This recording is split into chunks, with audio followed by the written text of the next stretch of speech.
On Wednesday, House Oversight Committee Democrats released emails obtained from the estate of infamous sex offender Jeffrey Epstein. Emails ranking member Robert Garcia says, quote, raise glaring questions about what else the White House is hiding and the nature of the relationship between Epstein and the president, end quote. It is a fact that Epstein and President Trump were at one point friends. However, Trump has long maintained that at the time, he was unaware of Epstein's activities. Back in late July, he provided his account of how that relationship ended. Trump said Epstein, quote, took, as he described it, young women from the spa at Mar-a-Lago.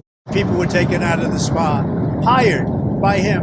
In other words, gone. And other people would come and complain, this guy is taking people from the spa. I didn't know that. The president then went on to say this. And then when I heard about it, I told him, I said, listen, we don't want you taking our people, whether it was spa or not spa.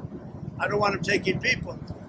And he was fine. And then not too long after that, he did it again. And I said, out of here. The first email exchange released by the Oversight Democrats is from 2011 and between Epstein and his partner/accomplice, Ghislaine Maxwell. It reads, Epstein, I want you to realize that dog that hasn't barked is Trump. Redacted victim name spent hours at my house with him. He has never once been mentioned. Police chief, etc. I'm 75% there.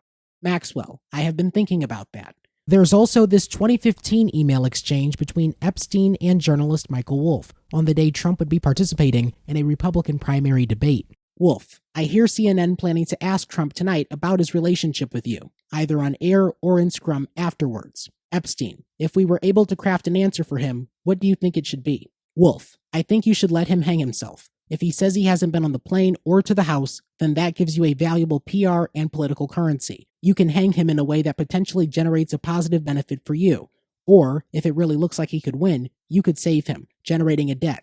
Of course, it is possible that, when asked, he'll say Jeffrey is a great guy and has gotten a raw deal and is a victim of political correctness, which is to be outlawed in a Trump regime. Fast forward to 2019, Epstein emailed Wolff, quote, victim name, Mar-a-Lago. Redacted identifier. Trump said he asked me to resign. Never a member ever. Of course he knew about the girls, as he asked Ghislaine to stop. In a post on his Truth Social platform responding to the emails on Wednesday, Trump said, quote, the Democrats are trying to bring up the Jeffrey Epstein hoax again because they'll do anything at all to deflect on how badly they've done on the shutdown and so many other subjects. Only a very bad or stupid Republican would fall into that trap. I'm Jaden Jefferson reporting.